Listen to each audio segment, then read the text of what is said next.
¿Me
escucha? ¿Está en virtual? Sí, profesora, con eco en nosotros.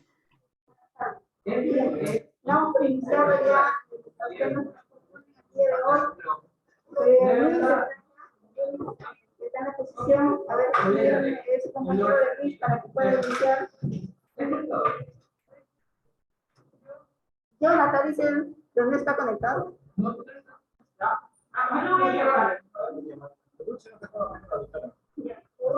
Ruth, a ver esto, pon tu presentación para que vayas con.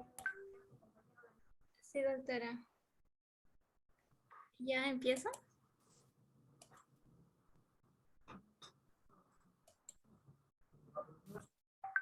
Disculpe, no le escucho bien.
Doctora, ¿ya empiezo?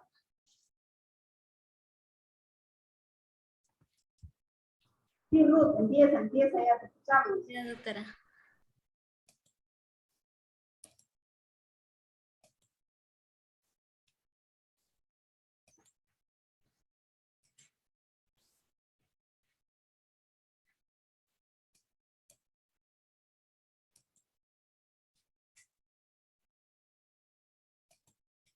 Buenas tardes, doctora y compañeros. En esta tarde voy a exponer glomerulonefritis postinfecciosa. Mi nombre es Rojas de la Cruz, Ruth Angélica. En la tabla de contenidos tenemos definiciones, epidemiología, fisiopatología y referencias. Definiciones. Bueno, en primer lugar, disculpen, ¿sí me escuchan?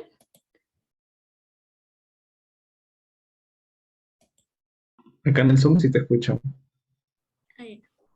Ya, en primer lugar, vamos a comenzar mencionando de que en el siglo pasado la glomerulonefritis aguda postestreptocócica había sido la glomerulonefritis asociada a una infección prototípica. Es decir, que era la que más comúnmente se daba. Sin embargo, en las últimas décadas se ha visto que en países occidentales esto ha disminuido y han aumentado las glomerulonefritis asociadas a estafilococos. A pesar de eso, en países en los que se presenta alta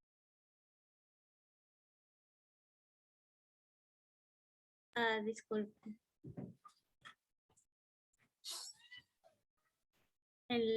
Bueno, estaba en que en cambio en países donde se presenta alta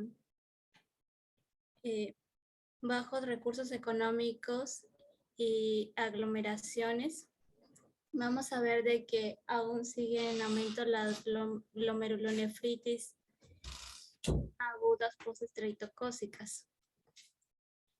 Es decir, que en estos países todavía sigue existiendo alta cantidad de infecciones por estreptococos del grupo A beta hemolíticos. Es decir, que presentan una hemólisis total. Por ejemplo, el estreptococo piógenes.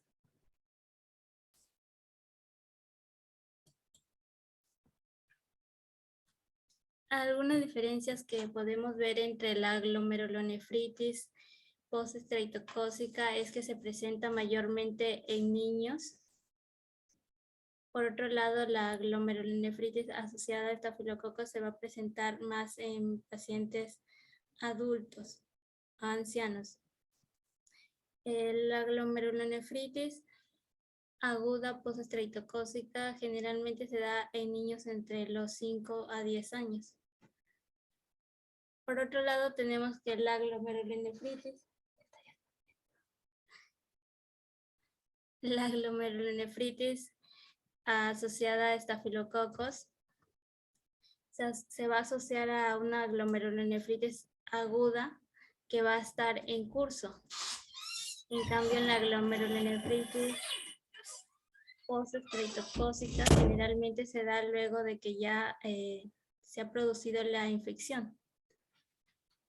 La glomerulonefritis asociada a una infección por estafilococos, vamos a ver que el principal tratamiento van a ser los antibióticos y va a estar contraindicado el tratamiento inmunosupresor, sobre todo cuando en la persona todavía la infección por el estafilococo todavía está activa.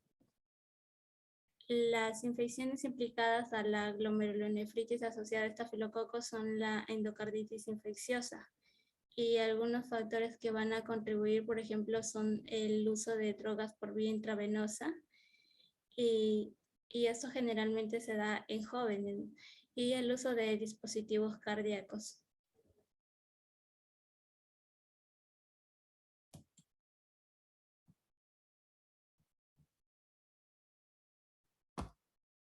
Vamos a ver también la clasificación de la glomerulonefritis asociada a una infección bacteriana. Esta puede ser, como ya vimos, la glomerulonefritis postestreptocócica, que se da generalmente después de la resolución de la infección, es decir, que ya está en un estado libre de la infección. Va a tener un comienzo abrupto y generalmente se presenta en pacientes pediátricos. Por otro lado, tenemos la glomerulonefritis asociada a estafilococos. Esto está relacionado con el Staphylococcus aureus y el Staphylococcus epidermis. En este caso, la infección por el estafilococo va a seguir aún activa. Y el tratamiento inmunosupresor, como ya vimos, va a estar contraindicado. Tenemos también la glomerulonefritis por otras infecciones, por ejemplo, nefritis por derivación, endocarditis bacteriana subaguda, infección asociada a catéter venoso central y accesos viscerales profundos.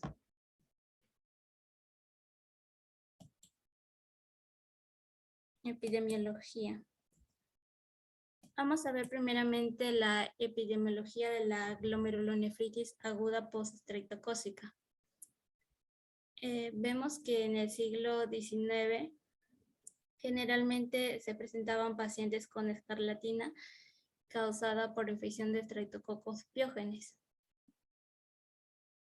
Generalmente la glomerulonefritis aguda postestreptocócica, que va a estar relacionada a infecciones del tracto respiratorio superior, como lo es la faringitis o amigdalitis, se van a presentar más en lugares de climas fríos. Por otro lado, las que van a estar más asociadas a infecciones de la piel o infecciones bacterianas superpuestas a lesiones escabéticas se van a presentar más en lugares de climas cálidos. El estreptococo piógenes de las cepas 12, 4 y 1 generalmente está relacionado con una glomerulonefritis aguda postestreptocócica secundaria a infecciones de la garganta. Por otro lado, el estreptococo piógenes M del tipo 49, 42, 2, 57 y 60 va a ser secundaria a infecciones de la piel. Además, no todas las infecciones por estreptococos del grupo A beta hemolítico van a terminar en una glomerulonefritis. Se ha visto que en los niños, en menos del 2%, se va a presentar signos que van a ser evidentes de glomerulonefritis aguda.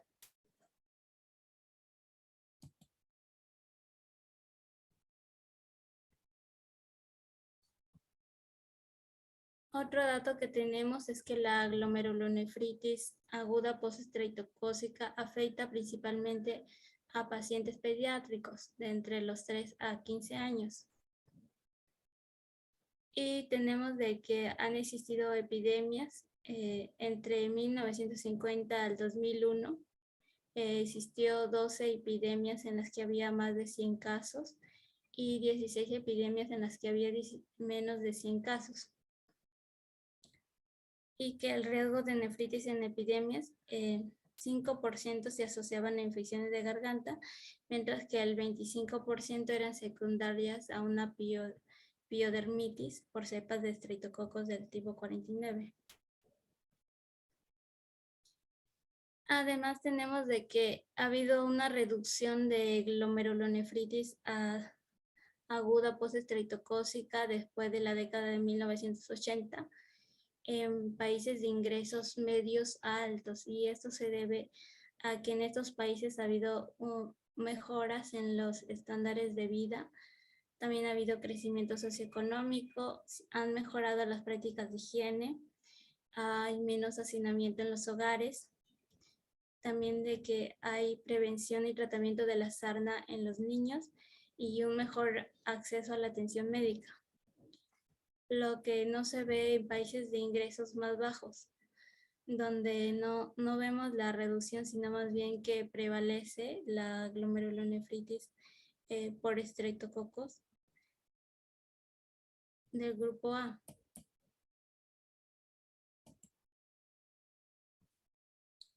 Y ahora viendo la incidencia global, podemos concluir que la glomerulonefritis postestreptocócica aún sigue siendo la causa más común de nefritis aguda en niños. Quizás no en países donde los ingresos socioeconómicos son de medios a altos, pero sí hay una prevalencia en países sobre todo más pobres. Y también se puede ver la diferencia incluso en un mismo país. Por ejemplo, podemos ver en Nueva Zelanda o en Australia. Por ejemplo, en Australia vemos de que la incidencia en australianos aborígenes es mucho más alto, mientras que la incidencia en australianos no aborígenes es bajo. Y en Nueva Zelanda tenemos también de que en lugares cercanos a las islas del Pacífico van a tener incidencias altas. En conclusión, podemos ver que el 97% de los casos anuales que se estudiaron se presentaban más en regiones donde hay un nivel socioeconómico deficiente.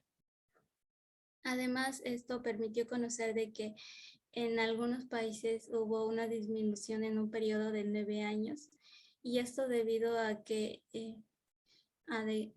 se mejoraron, por ejemplo, la identificación de infecciones como la faringitis o sepsis, y se pudo dar un tratamiento más oportuno, y que también se ha mejorado la provisión de vacunas.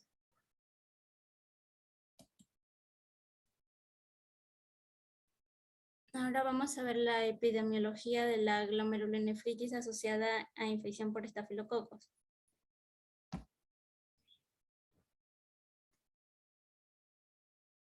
La glomerulonefritis, en el contexto de infecciones crónicas, vamos a ver que tenemos lo que es el Staphylococcus epidermis coagulosa negativa.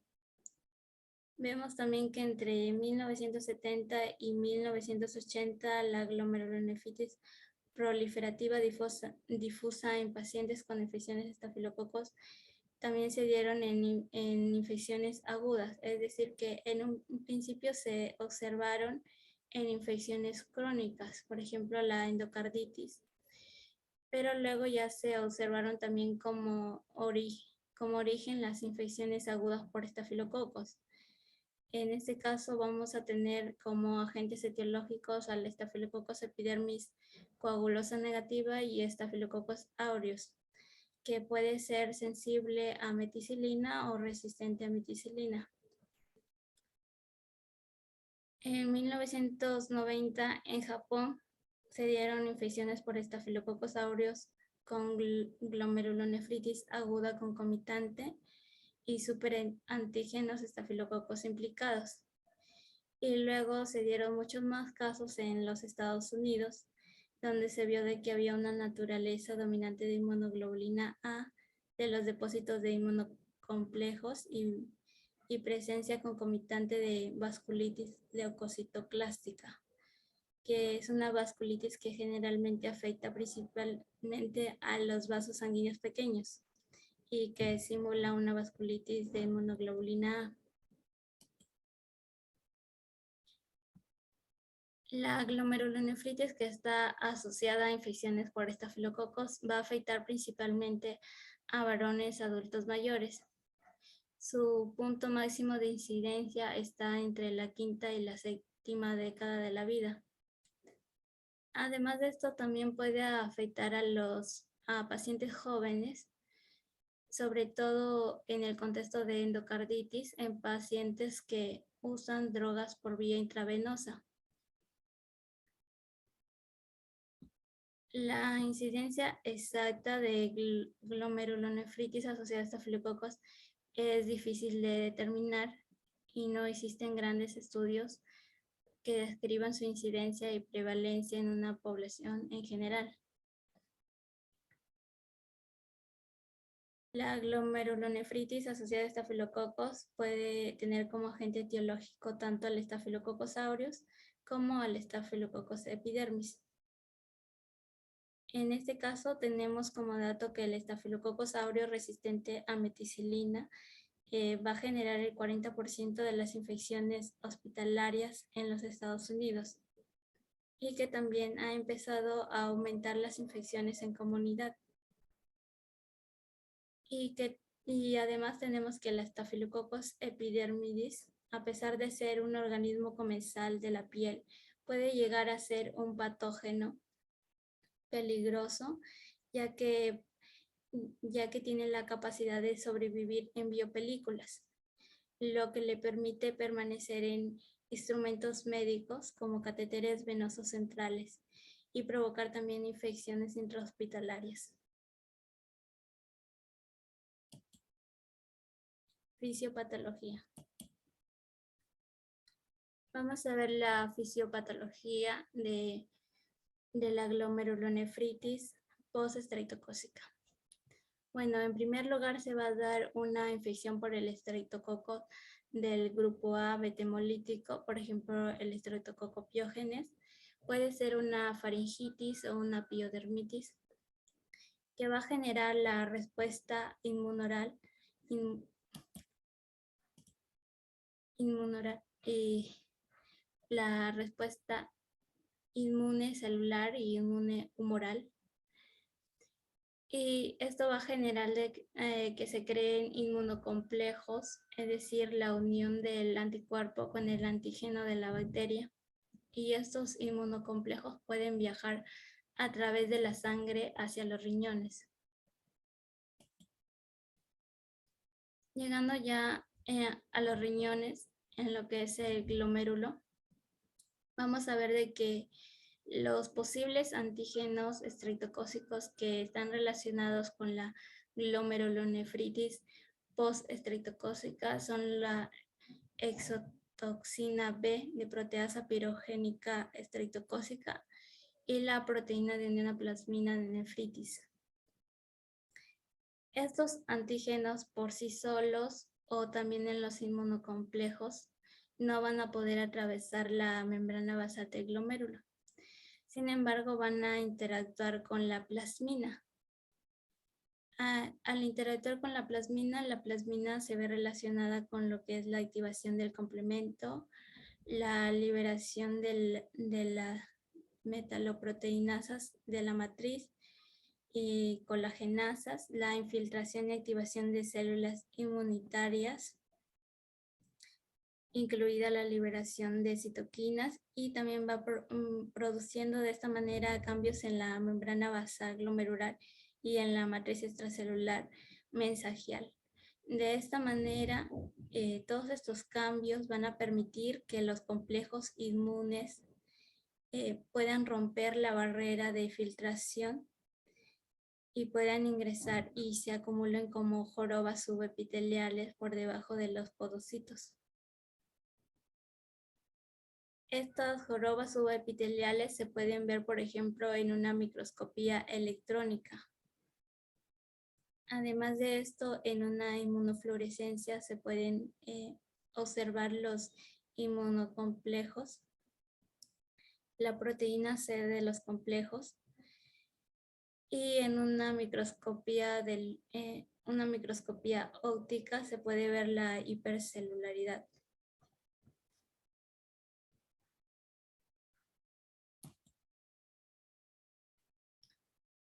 En la patología de la glomerulonefritis asociada a estafilococos, tenemos que histológicamente se va a caracterizar porque va a haber una proliferación activa de complejos inmunes y esta puede presentar medias lunas focales o no las puede presentar.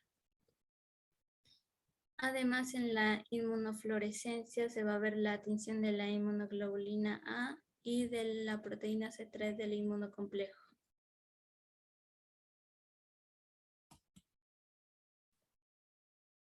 Ahora vamos a pasar con las características histológicas en la biopsia renal.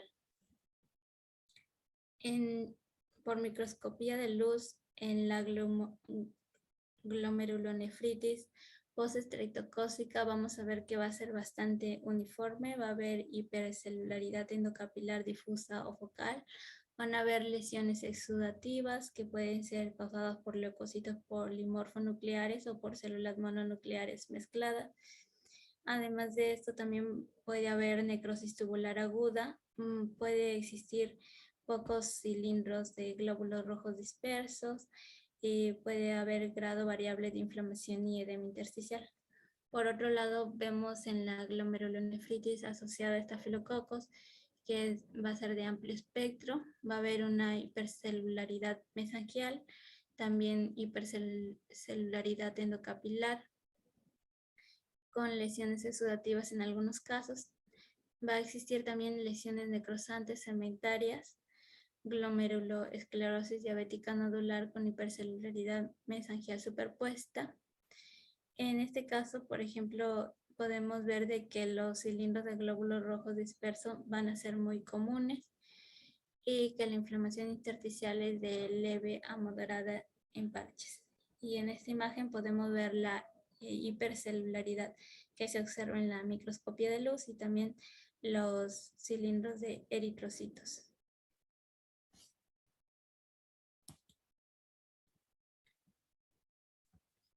En una inmunofluorescencia, en la glomerulonefritis postestreptocócica podemos ver de que se caracteriza por ser granular, grueso, brillante, a lo que se le denomina comúnmente grumoso desigual. Una tinción de la proteína C3 del complejo a lo largo de las asas capilares, glomerulares y mesangiales con o sin inmunoglobulina G. También vamos a ver que puede presentar un patrón de guirnalda, es decir, que va a presentar grandes depósitos confluentes densamente empaquetados a lo largo de los bucles capilares, que va a ser similar a la glomerulonefritis membrano-proliferativa. También puede haber un patrón de cielo estrellado, que se caracteriza por una distribución granular irregular de depósitos más pequeños y una tinción mesangial que generalmente se da al final del curso de la enfermedad. Por otro lado, en la glomerulonefritis asociada a estafilococos, tenemos que el patrón más común va a consistir en inmunoglobulina A de leve a moderada y la proteína C3 de complejo de moderada a fuerte. Va a haber una tinción exclusiva de C3 del complejo con inmunoglobulina A e inmunoglobulina G negativas en el 15% de las muestras de biopsia. También se puede presentar un patrón pausinmune débil o A negativo de inmunoglobulina A de C3 del complejo inmunoglobulina G en el 13% de las muestras. También podemos ver de que la inmunoglobulina G y la inmunoglobulina A van a ser codominantes en el 40% de las biopsias.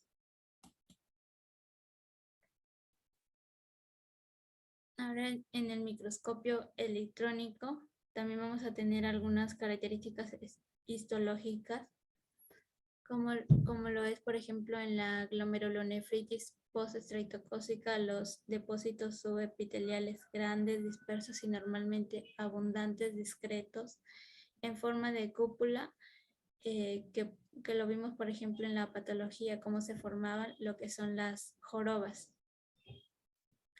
que se ve en la microscopía electrónica. También podemos ver pocos depósitos electrodensos, intramembranosos, subendoteliales y mesangiales. Por otro lado, en la glomerulonefritis asociada a estafilococos, podemos ver depósitos de tipo inmunitario, principalmente mesangiales de tamaño pequeño a mediano, y también se pueden observar las jorobas subepiteliales en el 31% de las muestras de biopsia. Y en un pequeño subgrupo de pacientes con cirrosis hepática concomitantes pueden estar presentes grandes depósitos mesangiales, subendoteliales y subepiteliales confluentes.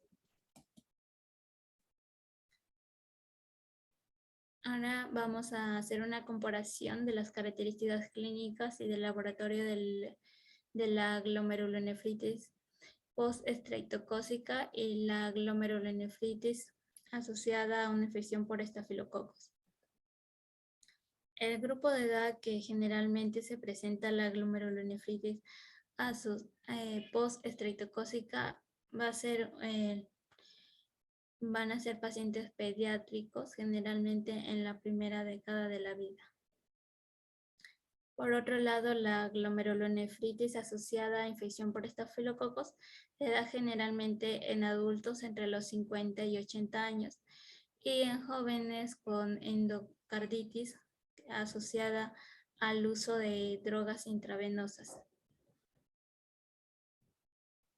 La cepa bacteriana que tenemos en la glomerulonefritis postestreptocócica, vamos a ver que generalmente es originada por cepas nefritogénicas de Streptococcus pyogenes. El estreptococo del grupo A, beta hemolítico. Por otro lado, la glomerulonefritis asociada a infecciones por estafilococos tenemos que puede estar causada por Staphylococcus aureus resistente a meticilina, Staphylococcus aureus sensible a meticilina, Staphylococcus epidermis resistente a meticilina y Staphylococcus epidermis sensible a meticilina. El tipo de infección que va a dar origen a la enfermedad, tenemos que en la glomerulonefritis postestreptocócica va a estar la faringitis estreptocócica, la amigdalitis, la mastoiditis, el acceso periamigdalino, la otitis media, la pioderma, sobreinfección estreptocócica de sarna. Por otro lado, en la glomerulonefritis asociada a infecciones por estafilococos, tenemos la endocarditis, las infecciones cutáneas, la celulitis, los accesos cutáneos, la osteomelitis, la artritis séptica, la neumonía, la bacteriemia de origen desconocido e infecciones del sitio postquirúrgico. Por ejemplo, las infecciones de sitio postquirúrgico se puede dar, por ejemplo, por el uso de instrumentos, como vimos que el Staphylococcus aureus puede permanecer en instrumentos médicos y generar infecciones intrahospitalarias. Luego tenemos el periodo de latencia libre de infección. En el caso de la glomerulonefritis postestreptocócica tenemos que es de 1 a 2 semanas. En el caso de dolor de garganta estreptocócico y de 3 a 6 semanas en el caso de infecciones cutáneas por Streptococcus pyogenes. Además tenemos que la glomerulonefritis puede permanecer como una enfermedad subclínica. Por otro lado, en la glomerulonefritis asociada a infecciones por estafilococos, tenemos que no va a haber un periodo de latencia libre de infección, y que las infecciones pueden estar ocultas y profundas, y las condiciones comórbidas pueden enmascarar los signos de infección, haciendo de que algunos pacientes recién se percaten de la enfermedad cuando ya están pasando por una nefritis aguda.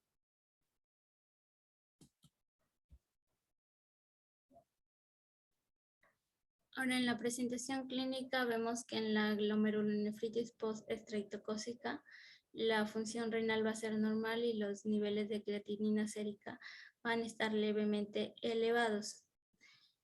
Una característica es la orina de color oscura, que va a asemejar a la bebida de la Coca-Cola, el rango subnefrótico de proteinuria, y también se va a presentar edema de inicio repentino, que generalmente puede ser un edema facial prominente. Y los pacientes, la mitad de los niños afectados van a presentar hipertensión arterial. Por otro lado, en la glomerulonefritis asociada a infecciones por estafilococos, tenemos que va a haber una lesión renal aguda, que va a haber hematuria microscópica, proteinuria intensa y rango nefrótico. También va a haber empeoramiento de la comorbilidad subyacente, como empeoramiento, por ejemplo, de los pacientes que presentaban diabetes mellitus o hipertensión arterial o insuficiencia cardíaca antes de que presentaran glomerulonefritis. Va a empeorar esta comorbilidad. Y además se presentó un subgrupo de pacientes que presentan erupciones por vasculitis leucocitoclástica. En el laboratorio, como ya vimos, vamos a ver que la proteína C3 del complemento va a tener niveles bajos y va a haber niveles normales de C4. Por otro lado, los títulos de anticuerpos antiestreptolicina O van a estar en aumento. Estos son anticuerpos en contra de la estreptolicina O, que es una enzima que va a producir el estreptococo del grupo A, una enzima que va a ser tóxica. Y en los descubrimientos de laboratorios de la glomerulonefritis asociada a estafilococos tenemos que va a haber la proteína C3 del complemento bajo en el 30-50% de los pacientes y C4 generalmente. Va a haber una serología de ANCA y ANCA positivo en un subgrupo de pacientes. A menudo también va a haber positividad dual para la mieloperoxidasa y proteínas A3. Y por lo general los títulos son positivos bajos. Finalmente, en el resultado de la glomerulonefritis post-estreptocócica vamos a ver de que los pacientes pediátricos se recuperan completamente generalmente. Y en adultos el pronóstico sí va a ser menos favorable, porque también se puede producir en menor grado en adultos, pero ellos van a tener un pronóstico menos favorable. Y en algunos casos, que son muy raros, se puede producir una enfermedad renal crónica. Y en este caso, generalmente el riñón va a mostrar numerosas medialunas en el examen histológico. Por otro lado, en la glomerulonefritis asociada a infecciones por estafilococos, tenemos que el pronóstico va a ser impredecible, y que la diabetes mal controlada, la edad avanzada, la endocarditis, la positividad de ANCA con medias lunas en la biopsia van a presagiar un peor pronóstico en el paciente.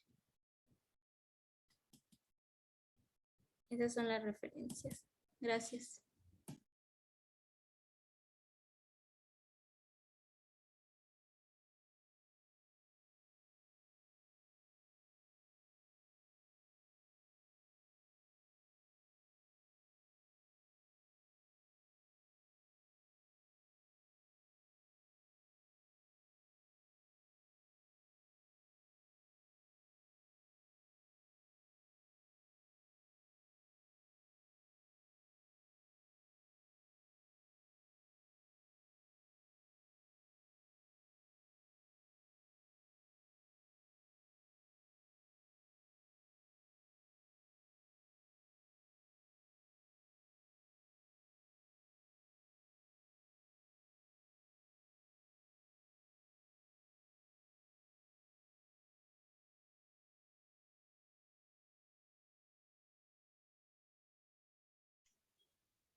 Chicos, van a poner su compañero.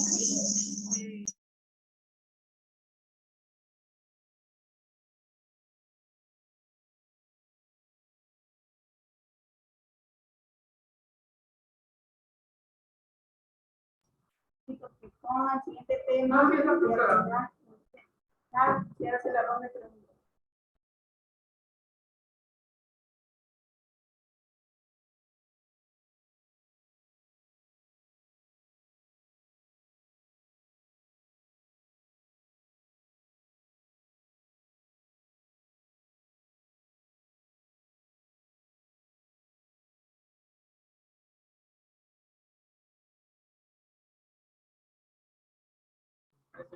Siguiente.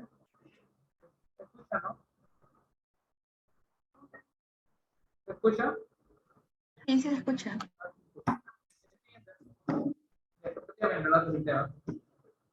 Definición, ya, como tal, la nefrosis miembro es un trastorno patológicamente definido que afecta al aparato renal como tal. Y pues esta lesión, pues, que la lesión específica aparente es un engrosamiento de las paredes de los papilares globulares, el cual es producto de la formación de inmunocomplejos, los cuales pues, se forman en la característica de la membrana basal. Como tal, en la imagen pues, se observa acá hay un engrosamiento básicamente, el cual da diversos efectos que vamos a explicar más adelante. Y la imagen es de un... bueno, pues, la siguiente.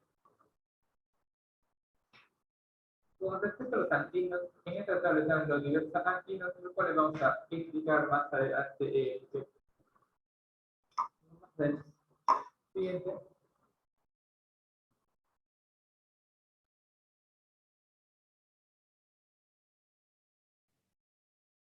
Bien, ahora, con respecto a la epidemiología, es necesario tomar en cuenta en esta nefropatía membranosa que está presente de 10 a 12 por cada millón de habitantes. Esto es un estudio llevado a cabo en América del Norte. Y también hay una presencia de 2 a 17 personas por cada millón de habitantes en Europa, que es predominante más que nada en hombres. La relación es, en este caso, según la literatura, es de 2 a 1. La causa no se sabe porque el predominio es mucho más en el género masculino. Bueno, la causa más común del síndrome nefrótico, la causa más común de esta enfermedad es el síndrome nefrótico, que va a ser principalmente en adultos que no van a padecer diabetes. La presencia, y bueno, esta se va a caracterizar porque en un 20 a 30% de las biopsias renales van a estar justamente asociadas, ¿no? a esta nefropatía membranosa. Ahora, el antígeno principal que se va a ver más adelante, en este caso es el PLA2R, que se va a conocer el término más adelante. Ahora, según la literatura nos menciona que se realizó un estudio en China donde se realizó una biopsia renal de 71.151 pacientes de diferentes hospitales durante 11 años. Y esto había generado un resultado de que hubo un aumento de prevalencia en un 13% anual. Y, y bueno, ¿cómo es que se buscó una relación en esto? Es que las ciudades con mayor contaminación de aire tenían una mayor tasa de prevalencia. Bueno, la incidencia y la prevalencia de esa enfermedad resulta un poco dudosa porque si consideramos el porcentaje, más que nada es de carácter idiopático y de carácter primario, ¿no? Y bueno, es por eso que en este estudio de China lo que se pudo sacar es más que nada la prevalencia, un 13% anual. Y bueno, como menciono, está relacionado con la contaminación del aire. Ahora, en áreas con niveles en este caso sería de partículas medioambientales o de material particulado, en ese caso pues, de 2.5, cuando fueron mayores de 70 microgramos por metro cúbico, tenían esta tasa. Y se hizo otro estudio donde consideraban que cada 70 microgramos por metro cúbico una concentración de material particulado de tipo 2.5 aumentaba un 14% más de probabilidad, ¿no? O sea, por un aumento de 70 microgramos por metro cúbico, ¿no? De este tipo de material particulado, la persona tenía un 14% de riesgo mucho mayor de padecer la nefropatía membranosa. Ahora, bueno, es necesario también considerar las causas. Entre ellas tenemos una causa infecciosa y esta está asociada principalmente por los virus de hepatitis B, los virus de hepatitis C y también el VIH, ¿no? Y en caso de, bueno, de esta zona de América del Sur, podemos considerar enfermedades parasitarias como la filariasis, la esquistosomiasis y la malaria, ¿no? Y entre estas también podemos considerar la sífilis. Ahora también otra de las causas es la malignicidad, o sea, estaremos hablando de tumores, como por ejemplo los cánceres de pulmón, los de próstata y los cánceres o también estaba asociado a cánceres de sangre, ¿no? Y también de linfoma, en este caso de linfoma de tipo no-Hodgkin. Ahora también se relacionó, en este caso, una de las enfermedades más que tienen causalidad que tienen causalidad con esta nefropatía membranosa es el lupus eritematoso sistémico de tipo 1, ya que en esta enfermedad se va a desarrollar una nefropatía lúpica, y esta nefropatía lúpica puede ser a causa justamente, o puede estar asociado, ¿no?, a esta nefropatía membranosa. Ahora también hubo otra de las causas, son las drogas y las toxinas, de tal manera que en unos estudios considera que un consumo excesivo de los AINES van a provocar este proceso inflamatorio que va a generar justamente a desarrollar esta nefropatía membranosa, ¿no? Justamente por el mecanismo que va a desatar estos AINES, que van a hacer la producción más general de ciclooxigenasas, ¿no? Mejor dicho, por los que va a hacer activar las ciclooxigenasas. Ahora, los factores de riesgo. Entre los factores de riesgo están asociados los antígenos leucocitarios humanos, principalmente de clase 2, y aquí se ha considerado al antígeno leucocitario humano DR3 y al DQA1, ¿no?, que son los dos principales tipos de antígenos leucocitarios. Y este factor de riesgo es principalmente en poblaciones caucásicas. Ahora también corren riesgo los individuos homocigóticos que tienen este tipo de antígeno leucocitario humano con estos tipos se consideramos de haplotipos. Muy bien, ya que se desarrolló un riesgo mayor de desarrollar esta nefropatía membranosa hasta 80 veces. Y en un estudio en China, con los pacientes que presentaban estos mismos alelos, tenían también un mayor desarrollo hasta 11 veces. Entonces, de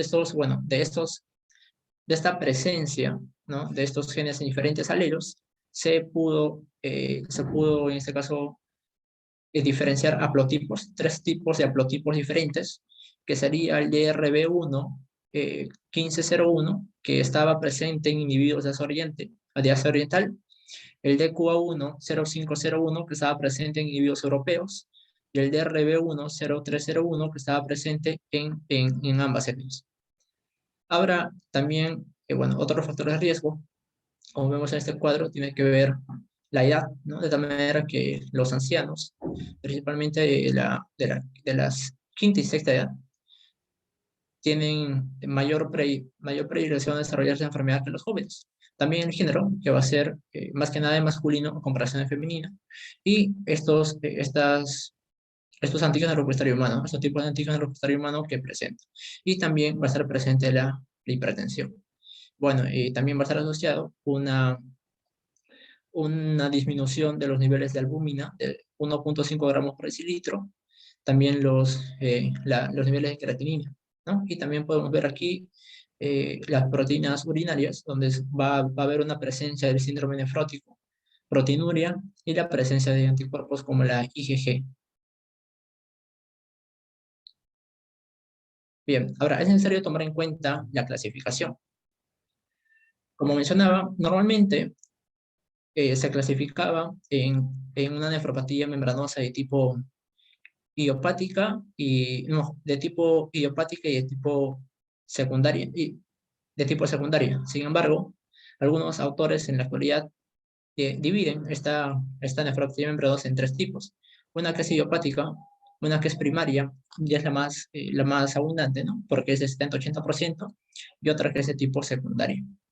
Bueno, entre estos, los antígenos que están mayormente asociados, como vemos aquí, es el PLA2R de 70-80%, luego tenemos al THS de 7A, 10%, y otros antígenos como la exostosina 1, 2 y el NEL1.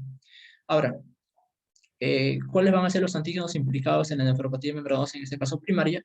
Tenemos lo que vemos en imagen, al PLR2R principalmente, y podemos tener como segundo antígeno involucrado el THC-D7A.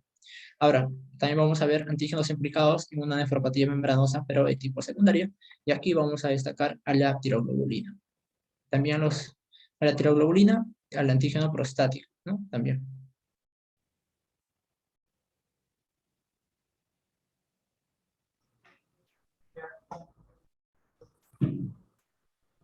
El NEP es uno de ellos. Este, como tal, pues, antes de ello, pues, y unos estudios, pues, que tienen como como resultado que las ratas, pues, excretaban una enzima, básicamente, el cual que estaba asociado tanto en, excretaba, pues, en Homero, como tal, en general, en los odocitos, y pues que los anticuerpos que eran producidos contra esta enzima, pues, básicamente, pues, inducían la agregación de los complejos inmunitarios en la superficie basal de los podocitos. Siguiente. Sin embargo, pues, que los humanos no expresan esta enzima. Y, sin embargo, sí expresan la NEP, el cual es una endopeptidasa dependiente de sí. Y pues, esta está unida a la membrana y participa en la formación de los péptidos asociados con propiedades vasoactivas como tal.